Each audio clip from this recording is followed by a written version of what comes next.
¿Qué tal, amigos? Aquí en Canal Fundos Forum, el proyecto de innovación cultural que nos permite abordar y profundizar los asuntos que son de interés y hacerlo no en un ratito, sino en entrevistas con personas que saben y en el tiempo del espacio de una hora en el que podemos profundizar efectivamente en asuntos del máximo interés. Y yo creo que el que hoy tenemos entre manos lo es efectivamente.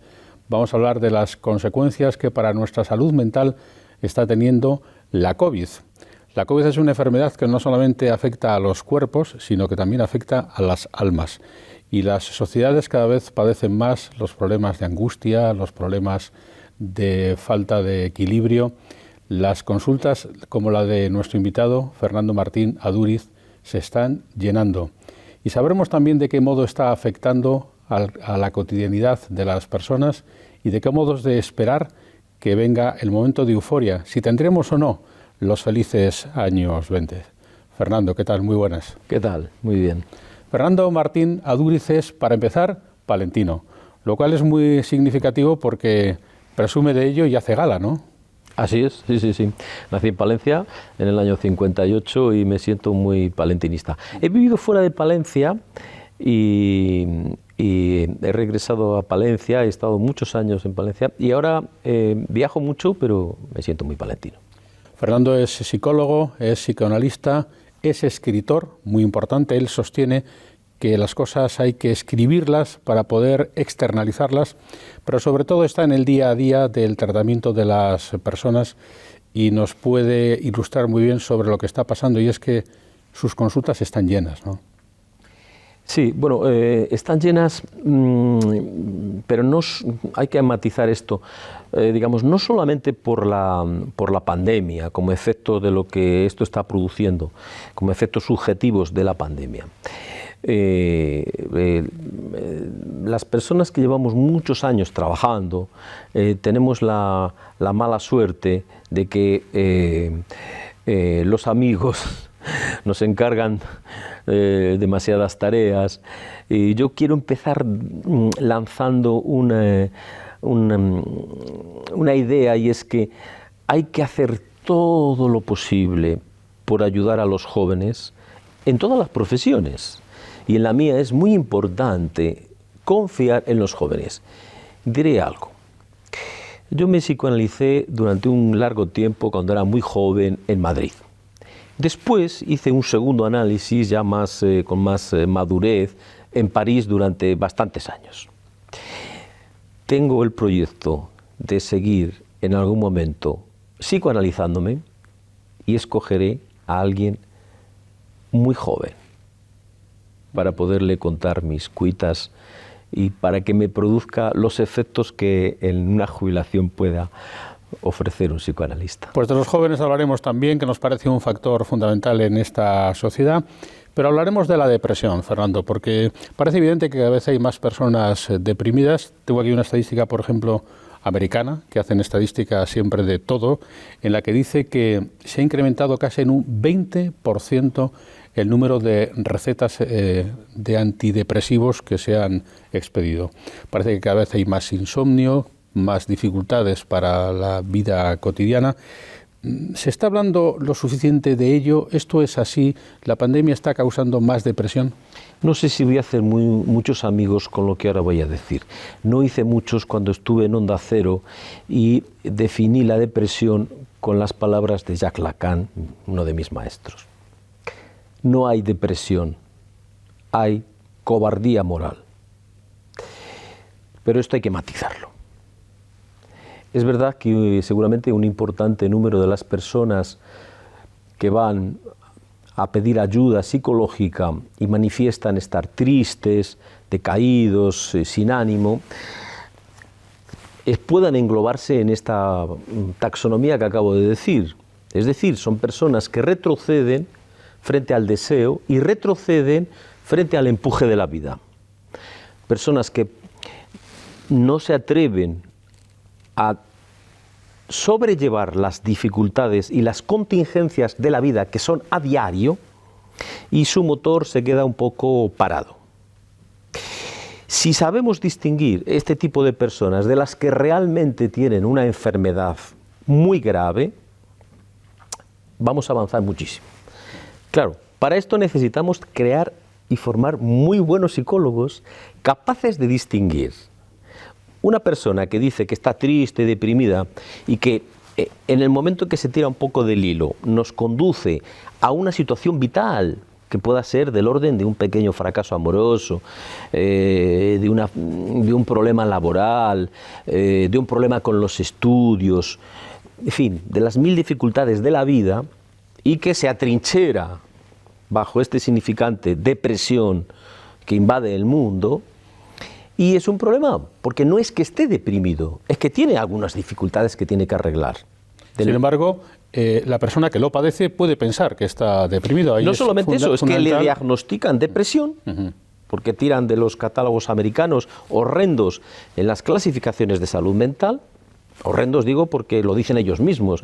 El autor de la gran clasificación de salud mental, el DSM-4 francés, dice que el DSM-5 es un desastre. Es decir, que las clasificaciones cada vez parten del Linneo, parten de la biología, por cierto, es decir, parten de las clasificaciones de la naturaleza, se han traspasado a la psicopatología y cada vez más los tipos se subdividen. Eso se ve muy bien en el autismo, en el Asperger, ¿no? Que de tal manera que ya son trastornos del espectro y entonces realmente son grandes cajones desastre donde no se sabe muy bien cómo diagnosticar. O sea, tenemos muchos problemas en salud mental. Este es uno de los grandes, la posibilidad de diagnosticar bien, porque tras el diagnóstico siempre estaría el pronóstico. Entonces, la depresión. Vamos a empezar con Aristóteles. Aristóteles decía que las personas eminentes tienen derecho a la tristitia. Bueno, yo digo que si las personas eminentes tienen derecho a la tristitia, los no eminentes también tenemos derecho a la tristitia. Entonces, digamos, la tristeza generalizada para la población es un punto importante. Muy bien. Al niño, desde entrada, se le sustrae el encuentro con la tristeza. En cuanto vemos a un niño triste, hay alguien por allí que dice, no estés triste. Pero ¿cómo no va a estar triste? Es necesario que un niño se encuentre en su vida con estos puntos, la tristeza, la soledad, el pudor, la vergüenza. Esto hay que dejarlo. La vergüenza es muy clave, porque si no nos encontramos con el sinvergüenza generalizado de nuestra época. Entonces, el encuentro con la vergüenza es civilizador, el encuentro con la tristeza también. Muy bien. De la tristeza se puede patologizar la tristeza y nombrar la depresión. Bueno, es la palabra que se ha encontrado cuando haya algunas otras cosas en la vida de un sujeto que no van. Y entonces es un gran cajón desastre.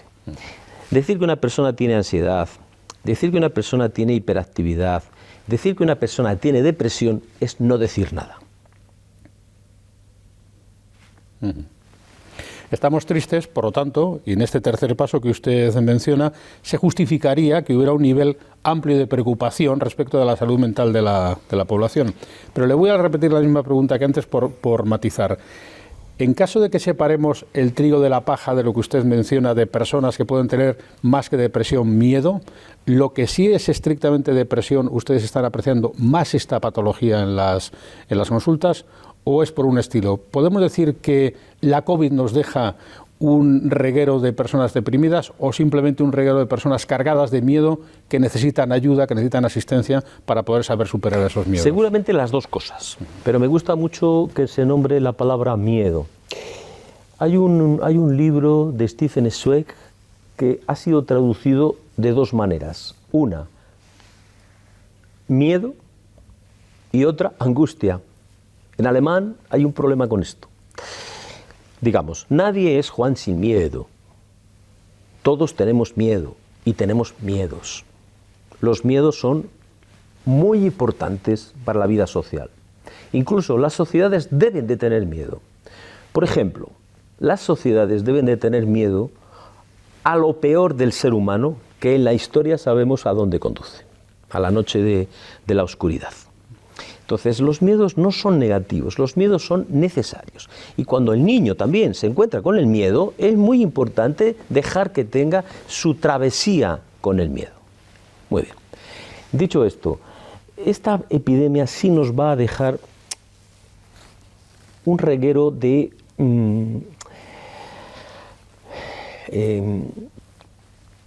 personas que seguramente no tienen los arrestos de otras personas para salir adelante en los conflictos. Pondré un ejemplo.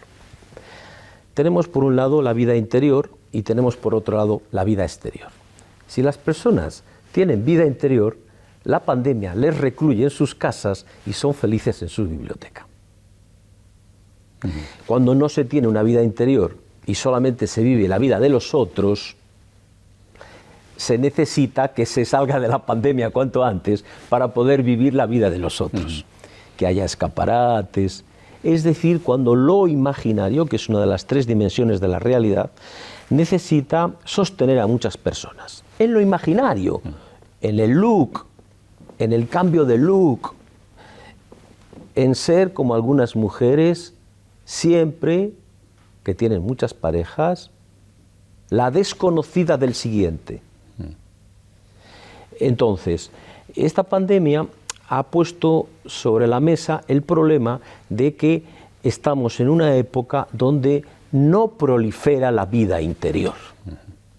Esto es importante porque se nos ha obligado a quedarnos en el interior de las casas, en efecto, este confinamiento forzoso, algo para lo que no estábamos acostumbrados y, como usted menciona también, se nos ha pedido tener una vida interior que nos blinde, que nos consolide, que nos defienda, algo a lo que tampoco estábamos acostumbrados. Pero seguramente, Fernando, a quienes más les puede afectar esto es a los jóvenes, porque en la medida en que la experiencia de las personas ya adultas te puede llevar a tener una vida interior un poquito más fecunda o fruto de tu propia evolución personal, los jóvenes puede que no la tengan de un modo tan consolidado. Varias preguntas sobre los jóvenes y la pandemia, para empezar. Esta sobre la vida interior. ¿Usted cree que esta ausencia de vida interior le puede afectar especialmente a los jóvenes y en ese sentido verse más desvalidos y verse más expuestos a las consecuencias de una situación tan extraña? Sí. Pienso que tenemos un serio problema con los sistemas educativos que no están pensados en términos de futuro, sino que están pensados en términos claramente de pasado. Y efectivamente los tiros, es claro, ya se está viendo que no van a ir por ahí. Los jóvenes tienen otro nivel de lectura, otro tempo de lectura. A mí me ha sorprendido mucho cuando Florentino Pérez lanza la Superliga y uno de los argumentos que da es que los jóvenes no aguantan 90 minutos de un partido de fútbol. Yo me reconozco en ello. No, yo soy de la prisa lacaniana, yo no tengo dificultades para esperar, me gustan las cosas ya. Y entonces 90 minutos son soporíferos, un partido de estos. Pero es que eso ya les está pasando a los jóvenes con los libros. Yo les pregunto a muchos universitarios, gente que tengo en análisis, digo, ¿qué estás leyendo? Y antes, recuerdo en los años 80, en los años 90, los universitarios te decían, pues estoy leyendo a Kafka, No leen nada. ¿Por qué no leen nada? Pues porque se buscan otros soportes de lectura que son más rápidos y por eso van a triunfar los libros que resumen en 15 minutos 300 páginas. Porque YouTube resume en 10-15 minutos un concepto, una noción, un esquema, una clasificación que de otro modo llevaría mucho más tiempo descubrirla leyendo libros. ¿Y a usted le preocupa esta generación de los jóvenes de la COVID? Las consecuencias económicas parecen claras, se está incrementando el desempleo, especialmente en España, en este segmento de trabajadores jóvenes, se está incrementando también la precariedad en la cuantía de los contratos y en su propia duración. ¿A usted le preocupa o no le parece especialmente preocupante la situación de los jóvenes en España? Me parece muy preocupante. En un debate que tuvimos hace tiempo, no hace mucho tiempo, yo asistí, había un senador del Partido Popular y una líder del PSOE.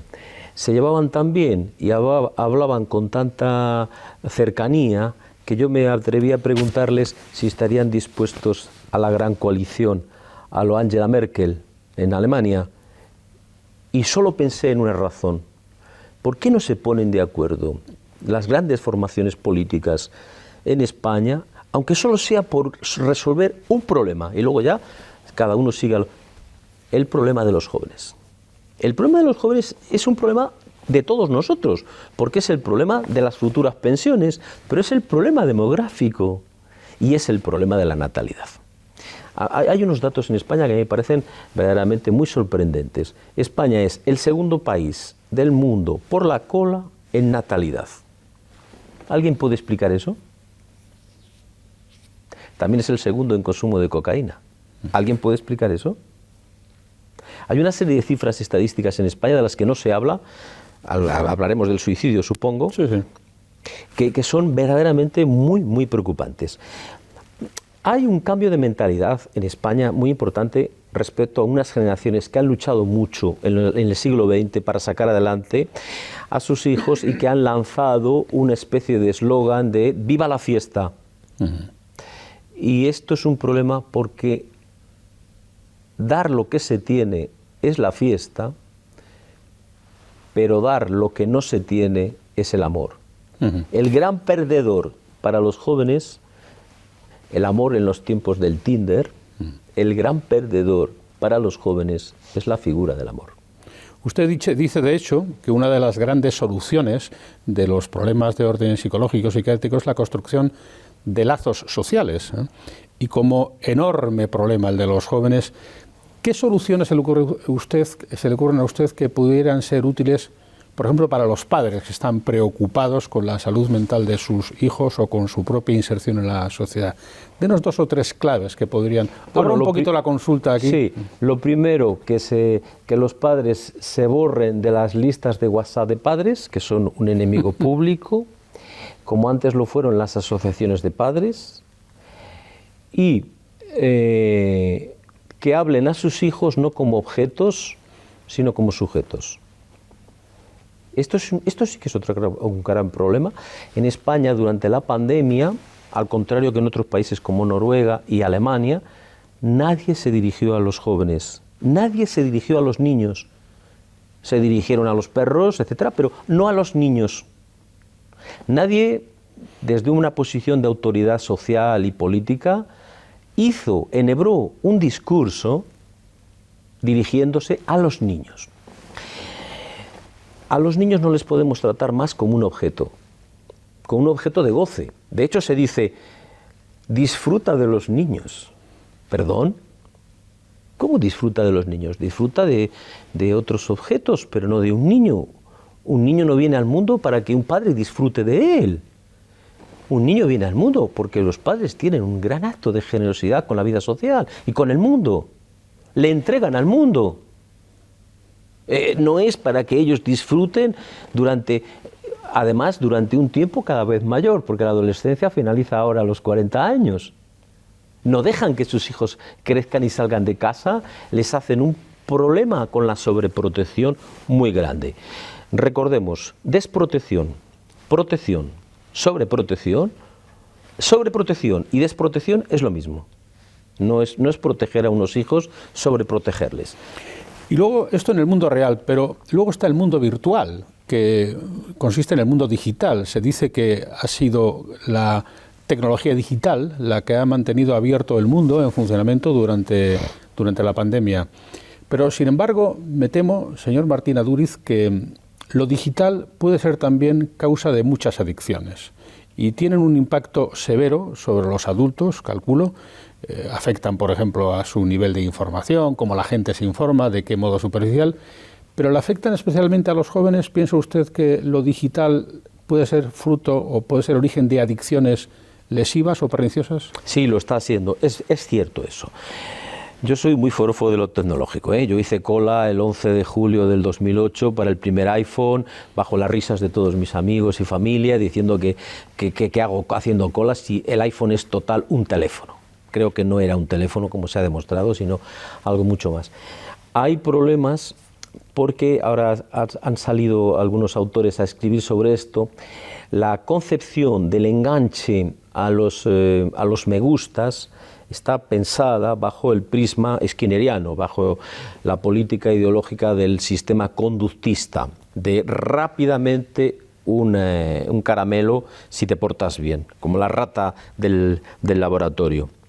Y hay una adicción a rápidamente contemplar esto. Luego hay otros muchos estímulos que son verdaderamente adictivos, como pasar pantallas, subir, etc. Hay mucha gente enganchada al videojuego. Yo he tratado a algunos hikikomori, de los que ya no pueden salir de su casa, prácticamente van a mi consulta y un poco al instituto, pero el resto se lo pasan ante las pantallas. Y en la pandemia a mí me ha llegado a preocupar, he visto algunos casos de gente que directamente no sale de su casa. Este es un fenómeno que viene de Japón ya desde hace tiempo, que además allí tiene un problema añadido, cuál es el de que para un japonés es un acto de honor no decir que tienes problemas en casa. Entonces les llevan la comida, llaman a la puerta y no salen de su habitación. Toda esta figura del hikikomorismo ha llegado a todas las sociedades. Y es verdad que va a ser, pero a ver, vamos a definir bien estas cosas. Esto no significa que tengamos que ir contra la tecnología. Primero, porque no vamos a conseguir absolutamente nada, y segundo, porque tenemos que hacer un buen uso de ella. Yo no estoy contra las personas que dicen que el consumismo es malísimo. Yo recuerdo siempre a Sócrates, que mirando al mercado decía: ¿cuántas cosas no necesito? Estoy de acuerdo con una política hacia el consumo con los jóvenes muy selectiva, de enseñarles a qué es lo positivo del consumo y qué cosas de los objetos que están en el mundo sí pueden ser interesantes para sus vidas. Yo no creo que la tecnología sea algo pernicioso, como se ha dicho y se ha escrito, para los jóvenes. Y ahora también se han incorporado la tercera edad, por cierto, afortunadamente. Sí. Bueno, de hecho, estos contenidos de este proyecto de innovación cultural que es el canal Fundos Forum persiguen justamente esto, hacer uso de la tecnología para conseguir una optimización de los niveles de formación que podemos acceder todos nosotros en el día a día, que por cierto me malicio, Fernando, que este sería otro de los problemas, otra de las dificultades. Unas sociedades que cada vez tienen más recursos a la mano para poder obtener informaciones consistentes y solventes, aparentemente están cada vez peor informadas, estamos cada vez peor informados en términos de profundidad, somos cada vez más epidérmicos y profundizamos peor. Bueno, un comunicador me pregunta esto. Tendríamos que empezar con la definición del lenguaje. ¿Qué es el lenguaje? Y nos han dado una definición que hay que discutir mucho, de siempre. No sé si usted estará de acuerdo. Es aquello que nos sirve para comunicar. Muy bien, ahora hay que añadir. Y aquello que nos sirve para incomunicarnos. El lenguaje puede ser usado en las dos direcciones. Lo saben muy bien los publicistas y lo saben muy bien los politólogos. Podemos hablar mucho y no decir nada. Estamos en el momento clave para otra disrupción digital, si hablábamos de la comunicación, la del teletrabajo, que me parece decisiva también. Incumbe a lo que usted mencionaba, no salir de casa, incumbe también a las nuevas tecnologías que nos van a permitir esta prestación, pero incumbe sobre todo a la mente. ¿Cómo nos va a afectar el teletrabajo en la medida que nos quede? ¿De qué manera el alma del ser humano se va a ver afectada? ¿De qué manera ustedes, los profesionales de la psiquiatría y de la psicología, evalúan en qué impactará el teletrabajo sobre nuestra conciencia, sobre nuestro interior? Bueno, de entrada, como psicólogo que teletrabaja, no solo en la pandemia, sino ya de hace más de 5 o 6 años, yo soy muy forofo del teletrabajo. A mí me lo enseñó un analizante que tenía una profesión de ingeniero, que trabajaba en una serie de sitios alejados de su lugar de domicilio, y había convencido a la multinacional norteamericana de que al menos podría dejarle 2 días a la semana teletrabajando. Tuvo que pelearlo mucho, lo consiguió y aprendí de él los beneficios del teletrabajo. Yo empecé a recibir pacientes que por 1000 razones no estaban cerca de la población donde yo habitualmente trabajo, o que tenían que desplazarse, o que estaban viajando constantemente, o que en un momento determinado les trasladan a otro país y querían seguir su trabajo conmigo. Quienes trabajamos además en medios más o menos de poca población, sabemos lo que es cuando un joven te dice, me tengo que ir a la universidad, pero quiero seguir el trabajo que empecé contigo, con mi psicoanálisis. ¿Y cómo se hacía eso? Pues las nuevas tecnologías nos lo han permitido. Bueno, y hoy el Zoom, incluso a los detractores que al principio cuando se conectaban decían, bueno, si no queda más remedio, qué ganas tenemos de darnos un abrazo. Una adolescente me enseñó una cosa, me dijo, no te creas eso que dicen de que están deseando que se acabe esto para darnos un abrazo. Luego no te dan abrazos, pero además luego están todo el día mirando a la cámara y a la pantalla y no te hacen caso. A mí me advirtió en esta disyunción entre lo que llamamos ¿está el cuerpo o no está el cuerpo? Y ahí hay un debate entre nosotros mismos, ¿no? Entre unos colegas que están más a favor de la presencialidad y otros que están más a favor, como es mi caso, del uso de estas tecnologías para tratamiento a distancia. Pero como partidario que es usted, Fernando, ¿cómo defendernos de los posibles perjuicios del teletrabajo? Porque es evidente los beneficios, pero claro, esto puede provocar otras patologías. ¿Cómo defendernos de ellas? Vamos a ver. Por ejemplo, algunos autores muy interesantes señalan que efectivamente los problemas de relación social que hay en el trabajo se quedan rotos con el teletrabajo. Ya no hay que aguantar al pesado de al lado con el que te llevas mal. El problema es la estructura todavía demasiado piramidal y jerárquica de los trabajos. Hay una cosa jerárquica frente a la cooperación entre iguales. Tiene que haber, yo soy partidario de la excepción. Hay los iguales y luego está la homogeneización y la excepcionalidad. La excepción lo representa el jefe, el director, el coordinador, alguien que no es un primus inter pares. Esta es la figura que tiene que decir efectivamente y evaluar, y luego hablamos de la ideología de la evaluación que es muy importante, pero tiene que evaluar el trabajo de los otros. ¿Cómo se evalúa el trabajo de alguien que hace a distancia? La gente que hace trabajo a distancia te lo dice, se evalúa igual que en la presencia. Lo que pasa es que todavía no hemos pasado el corte de aceptar esto. ¿Cuáles son los problemas? Pues que se puede confundir la soledad del teletrabajador con el aislamiento. Son dos cosas muy distintas.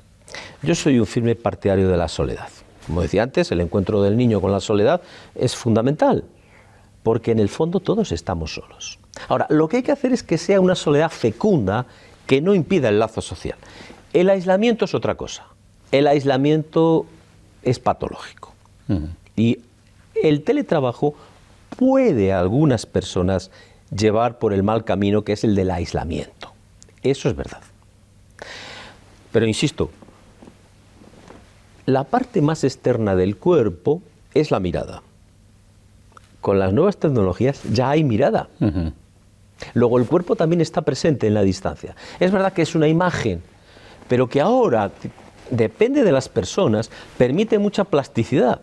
Yo les digo a los psicólogos jóvenes, hombre, si te pones así como un palo ante la cámara y haces así, ahí dices que en la presencia te ven más cosas. Bueno, pero tú ante la cámara puedes moverte, puedes hacer gestos, puedes usar el tonema ascendente, el tonema descendente, puedes mover la cara, y todo eso es lenguaje, es indudable. Es muy interesante esto que dice usted de la mirada, porque lo único que nos queda delante de una pantalla en un Zoom es la mirada, en efecto, es así. O quizá no. ¿Qué papel cumple la privacidad en tiempos del teletrabajo? ¿En qué medida las empresas pueden ser más invasivas o en qué medida toda nuestra vida puede estar condicionada por el teletrabajo? Porque hay quien dice que si teletrabajas estás todo el tiempo teletrabajando. Sí, ese es uno de los grandes problemas, que se me olvidaba nombrarle antes y es cierto. Hay que desconectar. Vale, esa es la palabra que usamos todos. Muy bien. ¿Es fácil desconectar? Pues no. Es una larga disciplina que se va aprendiendo con el tiempo. Y en los trabajos humanos como el nuestro, pues ¿hasta qué punto puedes desconectar? Voy a poner un ejemplo.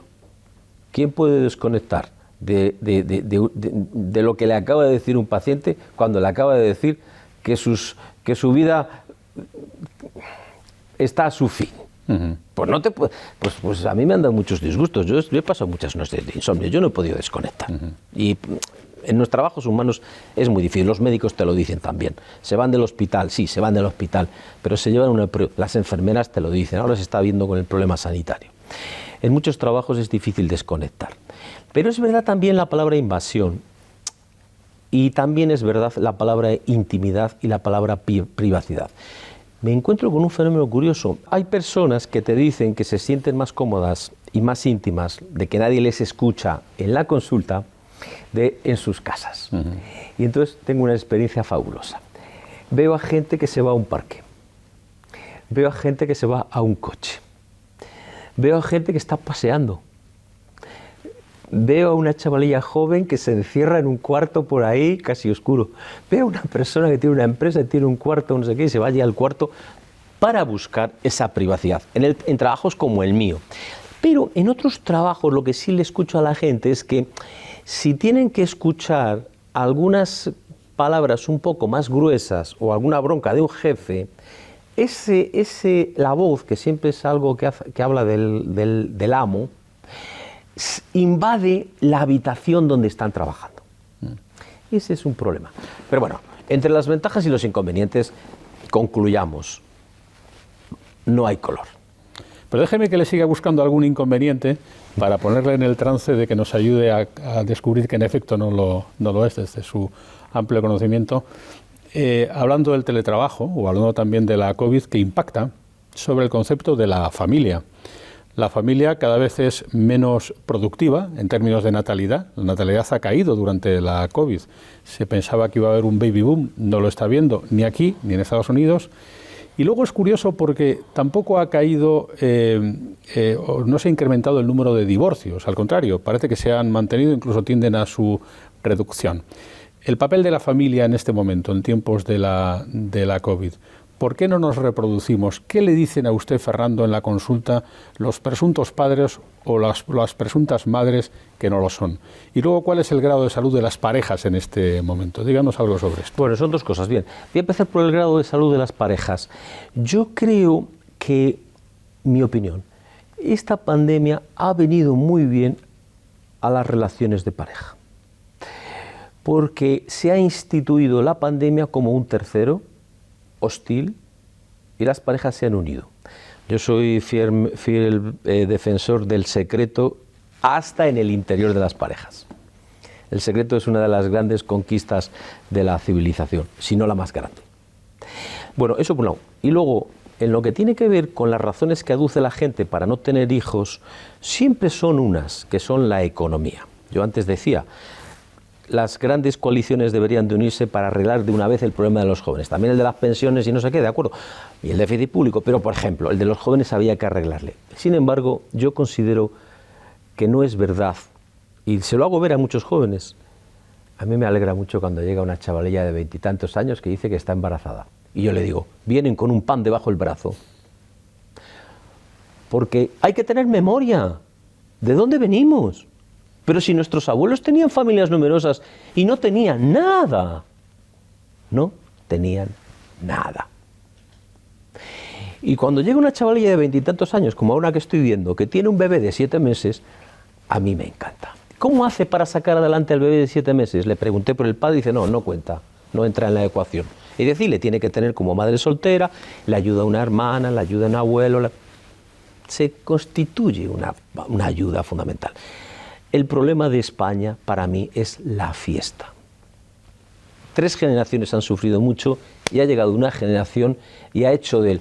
Vamos a ver, si es que tú se acerca el viernes y todo el mundo te dice feliz fin de semana. Cuando a mí me dicen feliz fin de semana, que me espera un fin de semana de preparar una ponencia o no sé cuántos libros que tengo que reseñar, digo, ¿cómo que feliz? Feliz era antes la Nochevieja, te decían feliz año en Nochevieja, pero es que ahora... La felicidad, que ha pasado a ser un factor de la política, lo vemos en Gran Bretaña con los estudios que están intentando llevar a la salud mental, el tema de la felicidad está muy sobrevalorada. No hay la felicidad. Hay momentos felices. Y no podemos encontrar momentos felices todos los días, pero se busca para tapar el agujero insostenible que mucha gente no es capaz de hacer, como decíamos antes, las contingencias, las dificultades de la vida, se intenta soslayar que existe el agujero que existe lo que no va, que existe lo imposible. Adidas se equivoca. Existe lo imposible. De hecho, hay quien define la felicidad en términos negativos, como la ausencia del dolor, ¿eh? Digamos que no tendría en ese sentido una entidad propia, sino que para definirla hace falta su contraria. Me gusta más Pero claro, esta es la heterodoxia. Usted defiende la tristeza como una herramienta, defiende la no felicidad como una herramienta también. Sí, porque la gente joven, cuando le hablamos de esto, se libera mucho. No tiene la obligación de ser feliz los fines de semana. Claro. Acepta que un fin de semana se puede quedar leyendo a Kafka. Acepta que ese fin de semana no sale. Y estos, preguntemos a los jóvenes, no están dispuestos a perderse un solo fin de semana. ¿Cómo vamos a hablar de ahorrar para tener un hijo? Es imposible. Por eso me parece especialmente lamentable, Fernando, lo podríamos reputar como una falta, un estado carencial, la poca presencia de los psicólogos o de los psiquiatras en la vida pública española. Es decir, que en el concierto nacional hay grandes prescriptores, básicamente son políticos, futbolistas, algún que otro cantante de ópera, no faltará un pintor o un escritor, pero ustedes tienen muy poquita presencia y estas cosas que dicen en el fondo forman parte de la salud de las personas. ¿Y esto por qué? Pues yo me lo pregunto mucho. Yo he participado desde siempre en los medios de comunicación, he colaborado con los medios de comunicación de mi ciudad, en la prensa, en la radio. Creo que es una obligatoriedad para un psicoanalista tener presencia en la ciudad y no me explico. Hace poco tenía un debate en Twitter con Laura Freixas, precisamente sobre la pregunta que ella hacía: ¿por qué los psicoanalistas no están más en la vida de la ciudad? Yo les animo a que salgan de su consultorio y que se inmiscuyan en los asuntos ciudadanos, pero es cierto que falta muchísima presencia. No diría solo de los psicoanalistas o de los psicólogos, falta presencia en general de los intelectuales. Me parece que es una carencia que tenemos muy grande. Los intelectuales están en sus cuitas, en la lucha en sus obras completas, escribiéndolas, en sus asuntos cotidianos, en sus saraos, en sus premios. Me parece todo muy bien, tienen que ganarse la vida, pero hombre, podrían participar un poco más en algo que suponga hacer algo nuevo, porque si no la cultura se convierte en un activismo, la cultura se convierte en algo ya sabido. Es la idea de Humberto Eco: el intelectual es aquel que es capaz de crear algo. ¿Y un agricultor es un intelectual? Sí, si innova. ¿Y un catedrático de filosofía es un intelectual? No, si repite lo que le enseñaron de Heidegger en los estudios de la universidad. O sea que esa sería la gran diferencia. La cultura, si es productiva y transforma a la gente, es porque innova, porque hace algo que hace que la gente cambie. Y esto necesitamos los intelectuales, necesitamos las voces críticas, necesitamos a alguien que nos ayude, digamos, en hacer ver lo que nadie quiere ver. En nuestra profesión nos pasa lo siguiente: muchos psicólogos se hacen del grupo de los que hacen la pelota a sus pacientes. Ahora hay gurús que cuando les ponen un gran auditorio se dedican a decirle a la gente lo que quiere oír. Los politólogos, los spin doctor, les dicen a los políticos qué significantes tienen que usar, porque hay todo unos estudios en Facebook de qué palabras son las que repudia la gente y les dicen las palabras que no pueden decir. Es un estatuto morderse la lengua, que dice el libro de Villanueva, es un problema, porque entonces no vamos a perder toda la criticidad. Desde luego, Goethe no tuvo su mejor tarde cuando habló de que había crítica positiva y crítica negativa. La crítica es crítica, punto. Él estaba enfadado con los críticos y entonces se defendía como todos los que reciben críticas. Dicen, bueno, pero hazme una crítica positiva. No bonito, te voy a hacer una crítica. Y esto, llevado a mi campo, es muy importante porque hace poco un importante político que yo le aprecio mucho, que es Íñigo Errejón, que suele decir cosas medianamente inteligentes, hablaba de que debería de haber más psicólogos. Yo le voy a decir algo. Sí, pero que hagan clínica.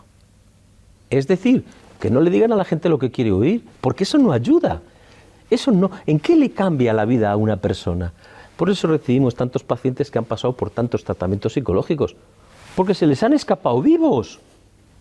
Sí, sería una especie de sociedad, la nuestra, consentida, como que los políticos le dicen a la gente lo que quieren escuchar, como que los padres tienen tendencia a decirles a sus hijos lo que quieren oír, y como que esa falta de crítica en la sociedad nos hace a todos un poco menos tolerantes, en la medida en que no somos capaces de convivir con nuestros propios defectos, más o menos sería eso. Efectivamente, y alguien va al psicólogo y entonces el psicólogo puede decirle, bueno, no te preocupes, esto que te pasa a ti, que estás deprimido, le pasa a mucha gente. Pero ¿cómo le dice usted esa banalidad?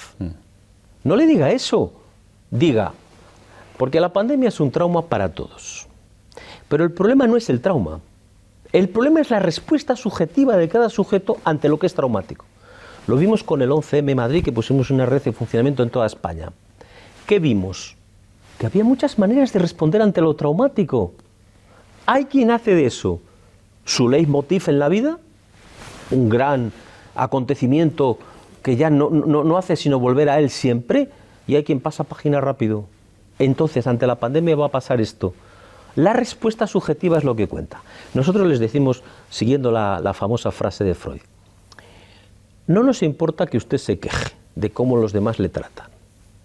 Lo que nos importa es la parte de responsabilidad que usted tiene en los desastres de que se queja. Pues vamos a hablar de eso precisamente en términos de la muerte también, en una doble perspectiva. Por un lado, Fernando, el gran tabú, el del suicidio. Se dice que la pandemia ha incrementado las cifras de suicidio en el mundo entero. Es cierto que todavía no hay acuerdo respecto de la idoneidad o no de hablar claramente sobre el número de suicidios y sobre las circunstancias propias de cada una de estas circunstancias, de estos suicidios. ¿Usted de qué es partidario, para empezar? ¿Usted es partidario de que seamos un poco más explícitos en abordar esta enfermedad o, por el contrario, que sigamos en la privacidad de un acto personal, como es el hecho de autoinfligirse la pérdida de la vida? No es una enfermedad. Es una decisión subjetiva que toma un sujeto. Y no se dice la verdad. No se dice que hay, porque siempre se nos dice no hay que hablar del suicidio porque es simpático, porque provoca, si hablas de los suicidas, que haya otros que quieran emularlo. Pero no se dice por qué. ¿Por qué es simpático? ¿Por qué es contagioso el suicidio y no puede aparecer en las primeras planas de los periódicos? Por la frase de Jacques Lacan, porque es el único acto logrado. Cualquier otro acto de nuestra vida, acto y no acción, acto quiere decir con consecuencias y con responsabilidad de quien hace ese acto, tiene una pérdida, se escapa algo, es fallido, no es perfecto. Ninguno de nosotros cuando hace un acto, es decir, cuando toma una decisión muy importante en la vida de la cual luego él tiene que responder y que asimismo a él le transforma como sujeto, puesto que no es una acción más, no es apuntarse a baloncesto, no, es un acto que, por ejemplo, irse de una empresa o irse de un país o casarse, y todos esos son actos de los cuales luego hay que responsabilizarse. Pero siempre serán imperfectos, siempre se escapará algo, ¿no? Habrá una pérdida por ahí. En el suicidio no hay tal. Es un acto absolutamente logrado. Por eso es tan atractivo, porque uno no puede responder de las consecuencias de su acto después. Lo que queda, como les decimos a los que en algunos casos fantasean desde la melancolía con el suicidio, sí les podemos poner una serie de trabas. Por ejemplo, ellos dicen, sobro en el mundo. Es decir, yo soy lo que mancha el mundo, soy la mancha del mundo. Si yo me voy, el mundo se va a quedar muy limpio. Le dice, no bonito, se va a quedar igual de sucio. Y en algunos casos, bueno, no me asustes, no, te acompaño yo ahora mismo a urgencias, estoy contigo, etcétera. Les ponemos una serie de acompañamientos. Es del orden de la patología más melancólica, cuando el sujeto es la contracara de la paranoia. Por otro lado, siempre la melancolía aparece cuando ha fallado el delirio paranoico. O sea que en la psicosis hay tres polos: el polo esquizofrénico, el polo paranoico y el polo melancólico. El sujeto loco, ¿no?, que es un término en desuso, pero es precioso. Y orienta lo que aquel sujeto decía a un colega mío que le dijo, no tengo bastante con estar loco, con que encima me insulten diciendo que soy enfermo mental. Se puede estar loco de amor. Por ejemplo. Y podríamos decir algo más, que a los sujetos locos les gusta bastante, y es lo que Lacan decía también, y que hemos hablado mucho nosotros, es todos locos. A partir de ahí, lo que hay que cerciorarse es de que nadie quiera imitar la locura del de al lado. Que cada uno se conforme con su propia locura, porque todos tenemos nuestras locuras.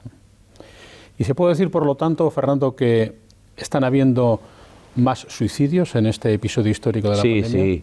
Sí, por una razón, porque hay muchos encubiertos. Es decir, no aparecen en las cifras de los suicidas, pero todo el mundo sabe que hay muchas maneras de suicidarse. ¿En qué medida que hubiera más información sobre esta materia, un suicida probablemente sea una persona que tiene unas graves carencias de información sobre sus posibilidades de salir adelante? ¿En qué medida ayudaría esto a reducir el problema? Yo no soy muy favorable a eso que llaman de prevención del suicidio. Lo que sí soy favorable, de nuevo insisto en este punto, es que a los clínicos que formemos, a los jóvenes clínicos que formamos, les estén muy bien preparados para estar en la larga, a veces, y difícil conversación con un suicida. Con alguien que ya tiene una decisión tomada y que hay que ponerle muchas trabas para esa decisión tomada. Y en último extremo, respetarla. Es una decisión, no es una enfermedad. Porque si no, tendríamos que categorizar a todos los suicidas. Hay suicidas de todas las edades. Hay suicidas culturales, recordemos esto también. Por ejemplo, siempre se ha dicho que hay muchos suicidas en los países nórdicos. Pero allí hay un problema cultural interesante, que es el fenómeno de la deshonra que tienen las personas ya muy mayores en no fastidiar con su enfermedad a los más jóvenes. Y pasan al suicidio, pasan al acto. Y por eso las cifras a veces están disparadas. Hay fenómenos complicados para establecer bien lo del suicidio. Hay que leer a Ramón Andrés, es un ensayista fabuloso, ha escrito lo mejor sobre el suicidio, que es Semper Dolens, sobre la historia del suicidio, y es un libro extraordinario, está ahí en Acantilado. Está. Y luego sobre la muerte ajena, tan protagonista en estos últimos 13 o 14 o 15 meses de pandemia que hemos tenido en el mundo, ha sido una muerte además atípica, porque ha sido una muerte de lazareto, a la que no se podía acceder, que no podía ser acompañada, muertes repentinas en horas 24. ¿Cómo está afectando este tipo de muerte, la muerte pandémica, a la salud mental, por ejemplo, de los españoles, Fernando? Bueno, diré, porque en primera persona lo he vivido, diré que para los propios sanitarios está siendo muy duro. Para los médicos, te lo dicen ellos. Ha sido un momento, sobre todo los primeros momentos fueron verdaderamente muy complicados, y la gente te lo decía, salíamos de la residencia de ancianos y nos íbamos a llorar a cualquier esquina, porque era muy duro la impotencia de no poder hacer absolutamente nada. Para los familiares también, porque como ellos dicen, no hemos podido despedirnos. Tendríamos que decir que tenemos todos una fuerte asignatura con cómo sobrellevar la despedida de un ser que se nos va a ir, ¿no?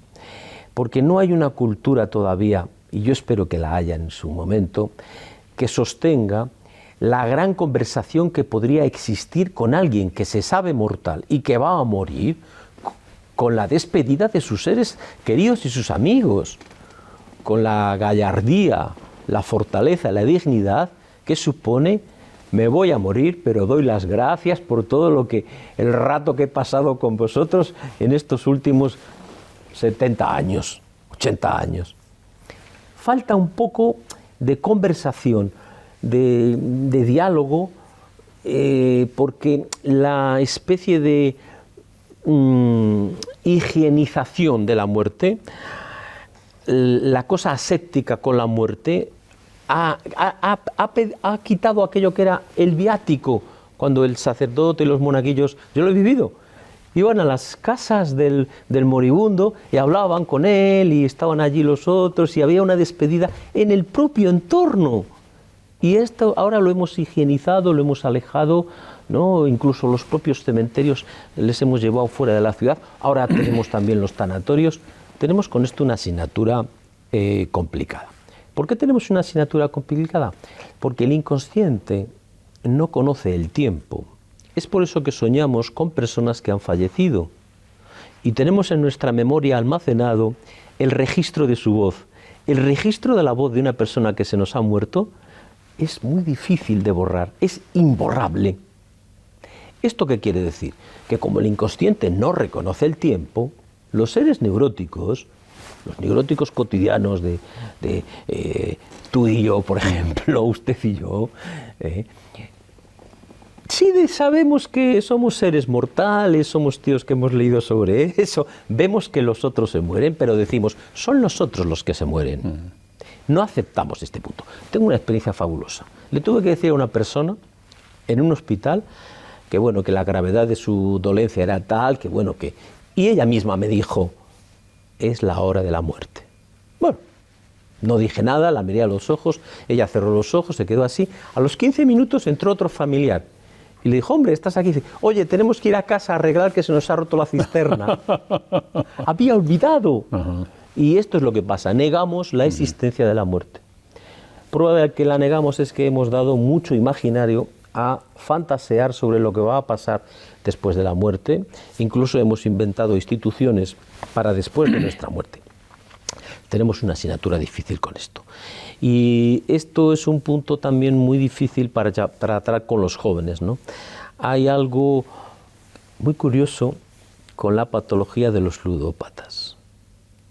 Los ludópatas tienen un goce que no es un placer, que es un goce mortífero, que no lo conocen, pero que es muy curioso, que es buscan la fecha de su destino mortal.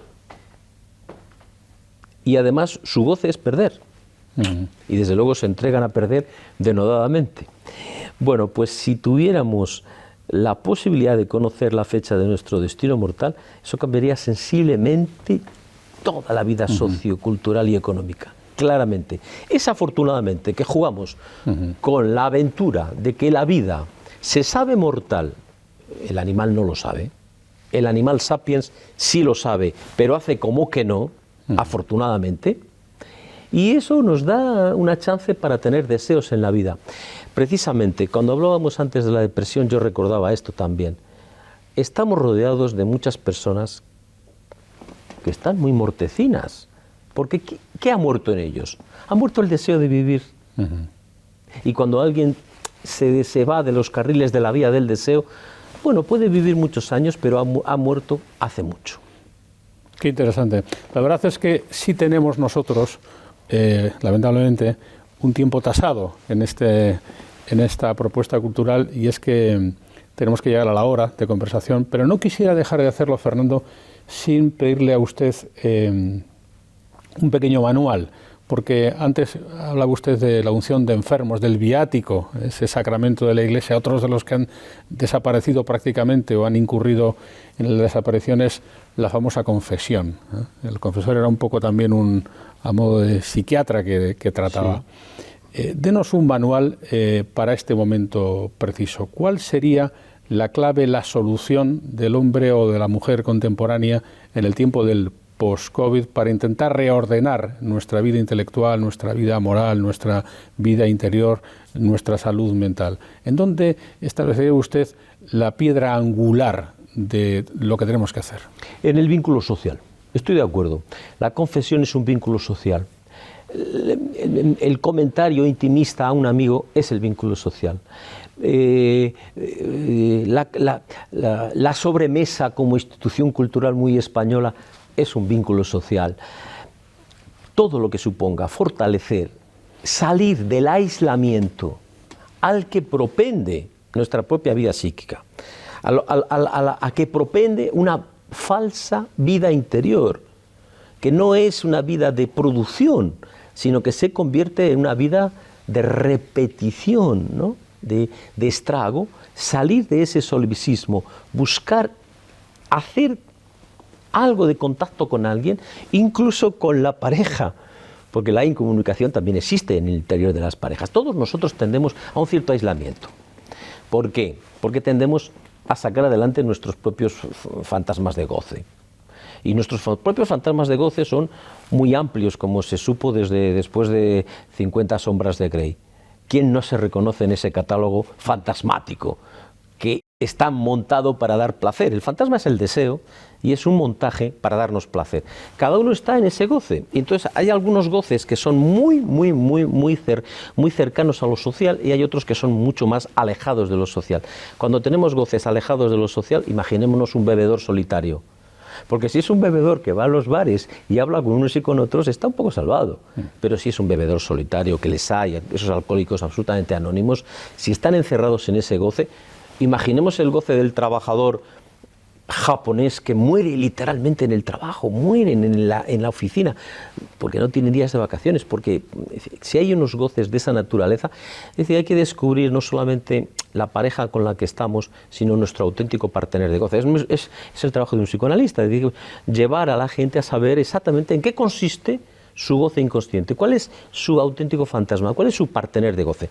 Y si le alejamos un poco y reduce goce, eso le hará más sociable con los demás. Porque con los demás siempre hay problemas.